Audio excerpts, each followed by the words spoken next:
It's ready. Okay. Okay, so this is my initiating an IV video. So the first thing I do is come in and I'm going to introduce myself to the patient. I'm Miss Madison, I'm Nurse Lynn, and your doctor has ordered for you to have an IV. Is that okay? That's fine. Can you state your date of birth and your full name? 1/15/49, Deborah Madison. Hey, very good. I'm going to check her her ID band and make sure that matches up. Yeah, everything seems to match up.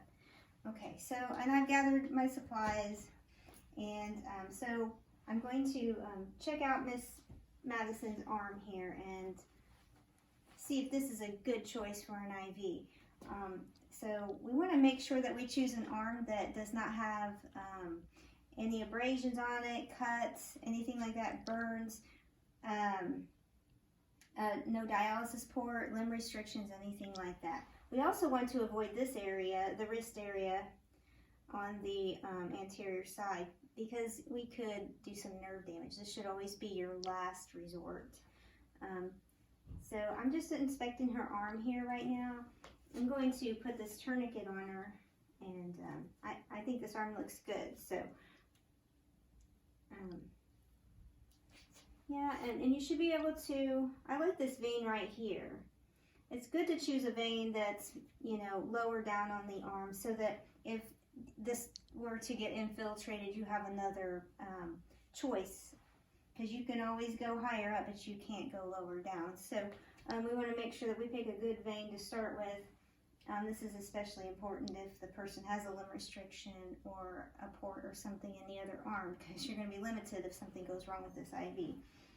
So I do like this one right here, and you should feel a bounce, and I do feel a little bit of a bounce there, but you could also have your patient pump up their fist a little bit, and that just allows the blood to kind of pool down there in that vein. And so anyway, I'm going to remove the tourniquet from her because I think I know where I'm going now. So so this is aseptic technique. We just want to make sure we keep things as clean as possible.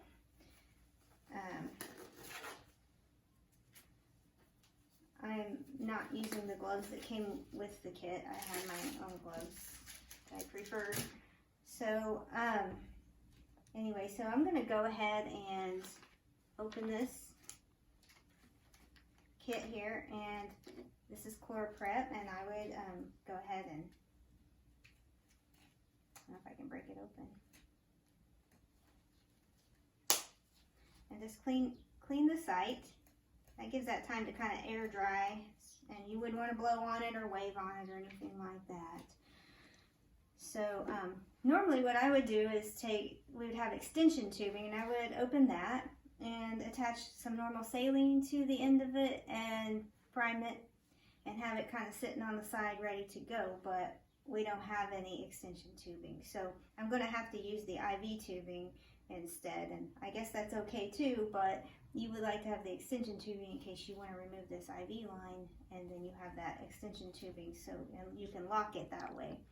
But we don't have that option today. So and then I have my other supplies here. I've got my tape. I'm going to have to tape the catheter to her arm because I'm not going to actually poke her, so that's what this is for. And then I've got some other tape here so that I can take down this IV when I get it done. So the next thing I'm going to do is remove this angiocath from the package. And I've chosen a 22 gauge. If you want to choose a smaller size, then that's for if you are in like a trauma situation or something. But 22 is about standard size. So that's what we have to work with here today. So push this off to the side. And we'll make sure that's loose so that it doesn't stick when I go to push this catheter in. So bevel up.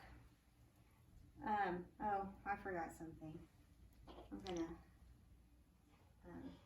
put this back in for just a second. I forgot to put my tourniquet on her. It just helps. So if I can't see that vein really well and get that, you know, it kind of makes it show up on the surface a little better. So anyway, so now I got my angiocath. Put this off to the side. I'm gonna do the bevel up. You're going to want to pull the skin taut and go in no more than 30 degrees. And once you get that bevel into the vein, you should see a flash. My dog's going crazy right now. Anyway, you should see a flash of blood. And then you could insert the needle just a hair more. Wouldn't go very much further. You're going to flatten this out. And once you flatten out, you're going to be pushing that catheter into the skin and pulling that needle out at the same time. And we want to put this in a sharps container if you have one nearby. If not, put it, you probably could maybe just shove it in there and off to the side so you don't get poked with it or anything. I'm going to put this over here. We're going to pretend like I inserted this into her skin. Okay, so I'm going to keep holding pressure on this because otherwise blood is going to be spraying out everywhere. And, oh, great. Anyway, so I'm going to insert this in here.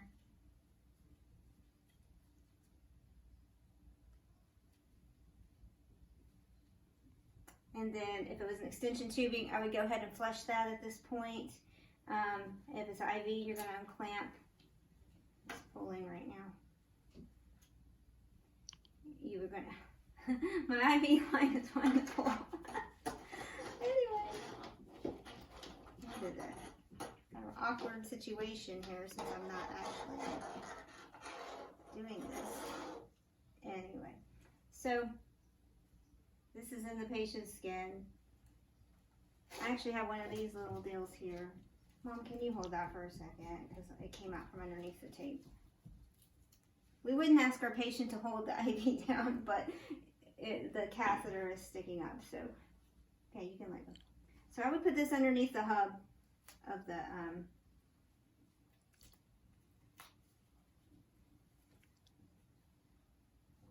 catheter. And probably crisscross it.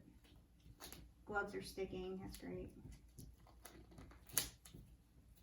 So to hold that down, and I mean, you could put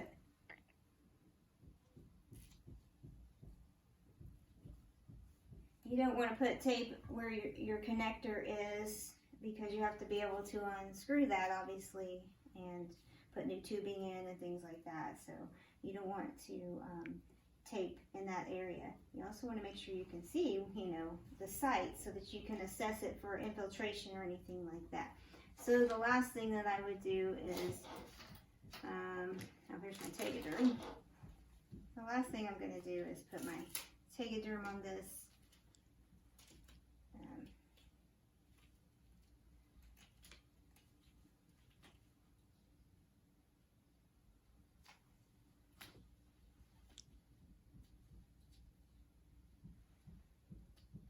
It is so hard to work with gloves on, I think, actually. But you have to use them.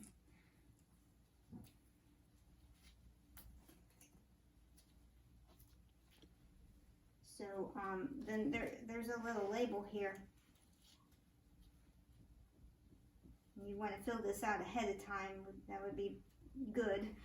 You put your initials, the date, and the gauge of the needle. This is a 22, and you put the date on there and everything so that the next nurse that comes on can assess this and she can see that.